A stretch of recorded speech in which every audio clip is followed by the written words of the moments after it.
But we're going to start with the NFL and the Texans, who we know a lot of people discounted and didn't think much of. And we saw some bad games. They had 5 interceptions against the Lions and lost that game at home.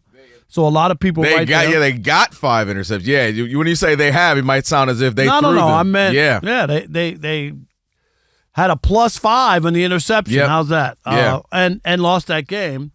And of course they've had injuries, right? Tank is hurt. Who else?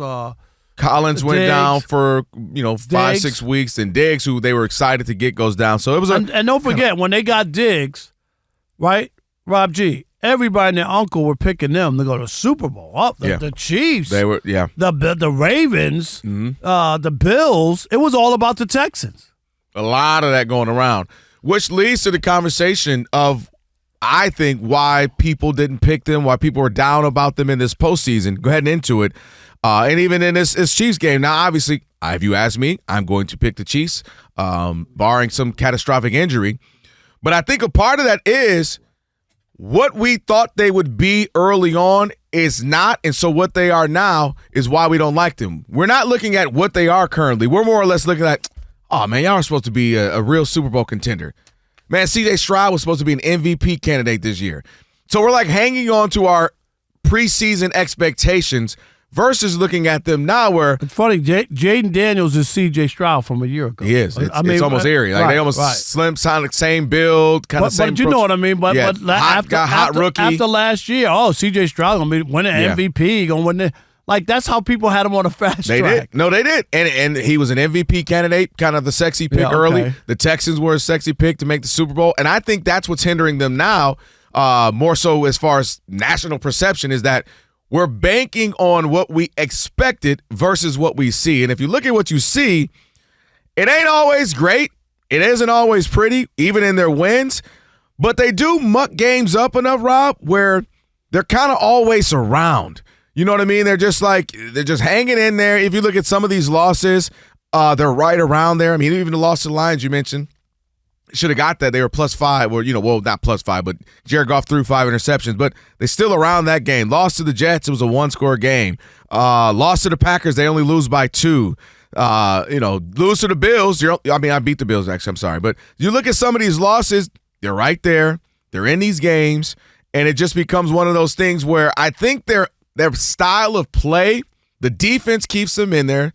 This is what DeMeco Ryans does. Defense, they're always getting some turnovers. They're getting a lot from the defensive line, and they just hang around. C.J. Stroud makes a throw enough, and you look up, Joe Mixon gets enough yards, and you look up, and it's a competitive game. You can look up where the Chiefs are up 23-20, 23, even 17, and all of a sudden the Texans have a chance to win the game at the end. That's just how they are. So I think the issue with them has been the injuries, the slight regression for C.J. Stroud. He did take some steps backwards. You got to acknowledge that. Oh, for sure. Even without the receivers, right. He made some throws that he missed throws or threw throws he shouldn't have.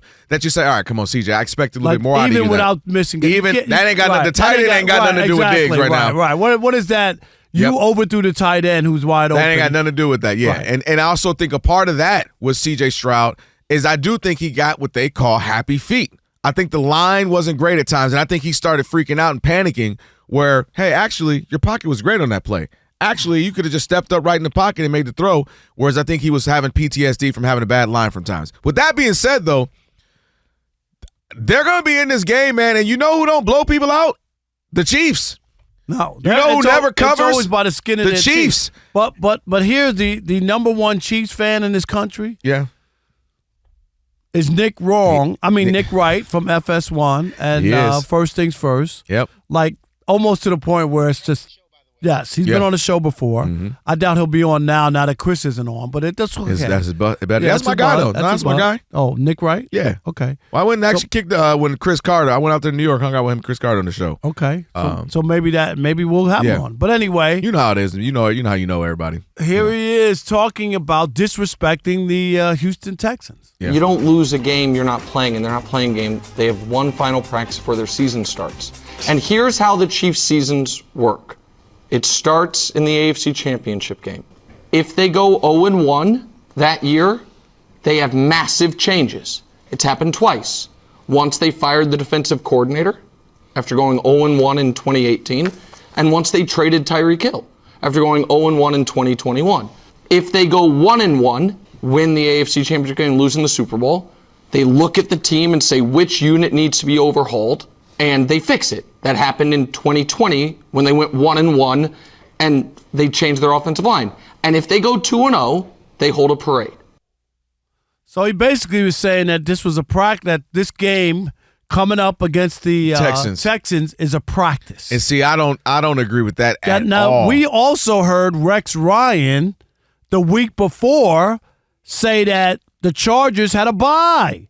He looked right past them. It was a bye week for the Chargers. He said they made the playoffs and they got a bye. And now that's total disrespect. That's total disrespect. And it's also disrespect to a team that's now 2 times in the playoff. You know, it's not like this is their first go-round. They were there last year. They're there this year. And also they have an identity. They play a lot of good defense. They run the ball enough. And CJ tries to make enough throws that you look up in his fourth quarter and you're like, how are we only up 2 on this team? And they stay in it. And again, the Chiefs are the better team. The Chiefs should win, but the idea that this is a practice or the idea that, you know, it's a bye week or easy game for the Chargers, I'm like, all right, because they make the games ugly enough. And if you've been covering sports long enough to know, there's certain teams that they're always kind of in it because they muck it up. They know what their identity is. Yeah, but you could also have the Chiefs could have a bad day at the office. You get a or tip they just ball, don't get that field goal. All right. All year, all these things that went right for them. All of a sudden, that field goal, that doink bounces out, and they don't win the game, or something happens, or it turns around, and you never know.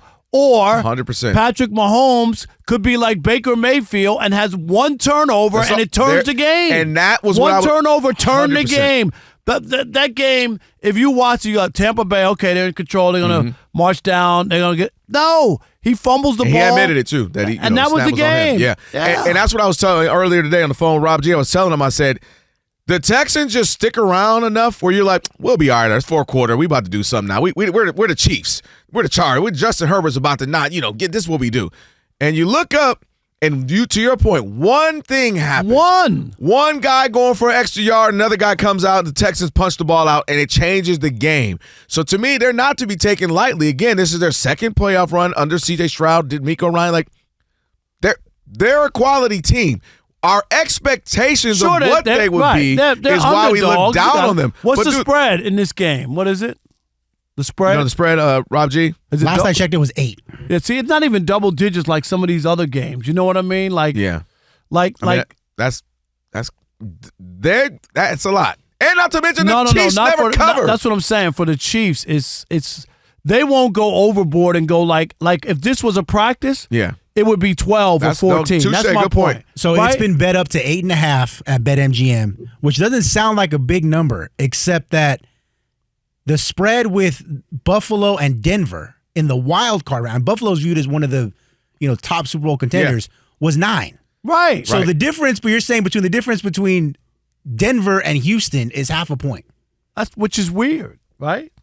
Well, I think the bigger thing would be more so to me the Bills and the Chiefs, meaning the Chiefs don't blow anyone out right now. You're in the divisional round. Like, this is not a wild card. Like, you're just happy to be there. Right. They've already won a playoff game, and they're like, right. nah, they're not to be taken seriously. Yeah, I don't know. And again, if you're the Chiefs Texans, don't cover, right? You love this. You're D'Amico Ryan, and I know you don't like this. We talked about it yesterday, but I'm going slapping that bulletin board up there, and I'm saying it don't mean they're going to win. My only let point me have my Disney movie moment. They said we couldn't do it. They said we a bye week. They said it's a practice. Well, we gonna go out there and practice on and then everyone out there. That's what I would do. And then it's 17-0 in the second quarter. Exactly. Right? And Rob G, like, I used to hear that in Detroit for the 20 years I work. Right? They would just tell me every cut year. Off his mic. No. I'm sorry. Go ahead. Every year, like, my bad. I thought I had talk back. Oh, you don't know what you're talking about. Yeah, you don't know. Did you put my mic back on? They don't know Rob, you don't know what you're talking about, blah, blah, blah. And I was like, they look up, and then all of a sudden, when the Lions won a playoff game last year, right? Mm-hmm. First time since 1957. Like, just think about that. No, 91. No, Yeah, there was a second game. Which, by the way, is horrible. Right. And I'm like, I'm sorry. 91. It was their second playoff Mary win. wasn't alive, but 91. Monty, they had won one playoff game since 1957, and that was 1991, and then they won. And that's what I'm saying, like. What are you saying? I'm saying that bulletin board and all that, none of that matters. That's not going to be the reason that Kansas City wins or loses. It ain't got nothing to do with no bulletin Rob G, board. you know what I figured out about Rob Parker? Rob Parker loves being in documentaries. I figured it out. That's what it is. The Lions are fugazi. And then they go, do you remember the year? It was 2024 when the Lions, and it's going to be the wonderful Lions season when they finally broke through on the Super Bowl. And they're going to show clips of you. The Lions are fugazi. And you just like being in documentaries. I've already been in all of them. That's my point. I'm just saying. That's what I figured it out. While just, the Chiefs can be 15-1 at the time, Rob and 15-2, and there ain't nobody. He's Daniel Jones. Don't you Because now remember you're going to be in the Patrick Mahomes documentary. They put me in the Patriots. You remember the Patriots? In the hype video. Yes, in their hype video. I was in that. Boy, Dan Campbell right now. And you know, I don't know whoever works at Netflix, but Netflix has used every Odd Couple rant in all of their sports documentaries over the last 3 years. They have. Who all's left here? Who left here and was like, yo, I'm going to get a better job? It's somebody here. It's just quality radio. It was so, Can we get it was so bad in the Connor Stallions one that even I'm in it.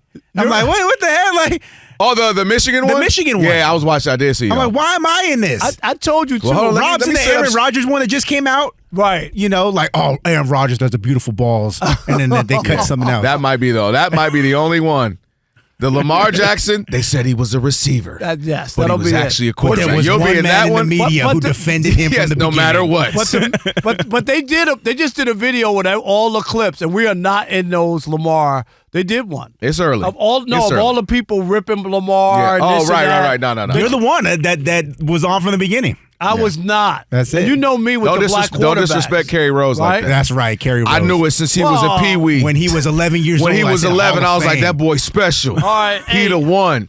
Y'all call him Lamar, I call him Neo. All right, we're talking about the Texans, why folks are disrespecting them, whether it be Nick Wright, of course, Fox Sports, FS1, and then also you have last week, Rex Ryan disrespecting him. What's going on with that? 877-99 on Fox. Who we got? Let's kick it off with Ben in Miami. You're on the Odd Couple, Fox Sports Radio. What's up, Ben? Hey, guys. I love the show, by the way. Thank you so much. Yep. Appreciate you, Ben. Thank you. I just want to say I don't think the Houston Texans get their respect because I don't know if they really deserve their respect. In the regular season, they lost and got blown out by the Ravens, didn't play great at the end of the season. And their playoff win was against a team that's already known for choking in the playoffs. I mean, they had the Chargers choked against the Jags a couple years ago. Why should we respect them? Okay, here, Ben, those are all excellent points. Here's my point to you. To say that they're a bye week or that they're practice, do you see what I'm saying? I got it. If you don't buy into the hype that they got that they were going to the Super Bowl, because I didn't buy into that. But Ben, they're a bye week? Seriously. Like, you're in the playoffs, they won the division. Whether you like it or not, they won 10 games. The division was not great. Right. I know, but they still, that's the division they're in, right? Because let me say this to you, Ben. You say the division isn't great. Nobody ever held that against the Patriots. Patriots for 20 years. Right, for 20 years. Tom Brady beat up who? The Jets and Miami and Buffalo for 20 years. No, that's what I'm saying. But nobody ever held that against the Patriots. Yeah, okay. But they never fell off at the end of a season like the Texans did. I get it. Blown out like against the Ravens. But a bye week and practice. And I'll say this too: losing to the Ravens, clearly they're blowing everybody out. Yeah, but that was like, what was it, 31-2? That is ridiculous. That's embarrassing. The 2 was the bad. The 2 is you almost better off being 0 than the 2-piece. Sean from Sacramento. Sean? You're on the Odd Couple Fox Sports Radio. What's up? Yo, my uncle from another mother, cousin Kelvin, and my brother's behind the board. Well, I married Mac. Let me tell y'all, man, after having a terrible week like I've had, man, a root canal Monday, root canal Tuesday, court today, and your boy was found guilty of driving above the speed limit, so I got to pay a little $400 fine on that. Man, 400. Yep, Yeah, California. California. Yeah. You already know. Hey, Sean, when I moved here, I got my first little ticket. I was like, all right, $1.80, something like that. I'm coming from Michigan. That's what I'm thinking. And they were like $3.85. I was like, whoa. I'm not paying his ticket and hers, just mine. Hey, you know, I'm just like Rob Parker, man. I took it all the way to court, and apparently having a 50-piece of hot wings in the car and getting home to 4 starving kids is not a good enough reason to drive 65 in a 45. So that's what you get. That's what you get for being honest, Sean. That's right. You're supposed to come up with something better. Did you have a coupon for those wings, though? I'm just asking. You already know, Rod. Buy 20, get 30 free. There you go. All right. There Uh, you go. Messed around and got locked up. All right, go ahead. What you got? I know Rob, man. But on this, man, look, that other caller, ask Eli Manning and the Giants what it's like to limp into the playoffs and still find a way to win, man. You can't use that as a reason why they should be overlooking these guys in Texas, man. And on top of that, I'll say this. It's been done before. Just think about what Joe Burrow did his second time around in the playoffs, what he did to Mahomes and the Chiefs at home. So it can be done. That's not an excuse either. And the other thing I want to mention, the reason why I think they're being overlooked by everybody but Sean King, who was trying to get Rob Parker to drop 100 on them as playoff winners at the beginning of the season. The reason why is they don't have as good of a story. They don't have an MVP candidate. They're not going for a 4-piece. So, of course, I expect guys like Nick Wright and Rex Ryan, who are just looking for the bigger story in the media, to uplift everybody else and downplay Houston. But y'all better watch out, man. They dangerous. Yeah. I was just telling. I think they kind of appreciate you, Sean, and go enjoy them wings and then stop speeding. Look, that's what an air fryer is for, Sean. Just put them in the air fryer. They'll heat back up for you and the fam. It reminds me of the AFC version of the Rams, right, where we expect Sean McVay to go 12-5 and have this amazing offense and blah, blah, blah. And, like, you look up at the Rams, 10-7, but they're like one of those teams, you're like, that's going to be a hard out. Like, we're going to have to actually really beat the Rams. And I kind of remind me the AFC version of that with the Texans, where it ain't always pretty. They muck up the game. They run the ball enough. Maybe, make a pass here and their defense good. Then you look up, and they got a chance and a shot to win it. So, to me, I wouldn't be shocked if they're in this game. They're going to lose. I think the Chiefs are going to win, but it wouldn't shock me. But clearly it shocks everybody else. I might pick the Texans. You just saying. No, I'm just serious. I might pick the Texans. I mean, that's a lot of points. I might pick the Texans. The Chiefs never covered, so that ain't crazy. All right, Greg in Las Vegas, you're on the Odd Couple Fox Sports Radio. What's up, Greg? Hey, what's going on, guys? How you guys doing? Doing great. Well. We appreciate you. You know that. Good. Hey, so the Texans aren't getting any respect because they can't beat the big dogs in the AFC. They constantly run into the Chiefs, the Ravens, and the Buffalo Bills. They cannot beat the big dogs. And until you beat the big dogs, nobody's going to give you any respect in that division. And on top of that, they're in the AFC South, which is pretty much a walkthrough. I heard what the last caller said. Coming from a Dolphin fan, yes, the Patriots were they were walking through the division the past 12, 13, 14 years. The Patriots every year had 6 wins, like going into the season. Am I right? Absolutely. 6 wins. It was just a given. All right, mark this down. 6-0. Now let's play the season. And if you go back and think about them winning. Whenever they won the division and the number 1 seed, all they had to do was win 2 games to get to the Super Bowl. That's how you go. They win it. You got to win 2 games. It's a big difference. They did. I mean, unless I'm tripping, the Texans did beat the Bills this season.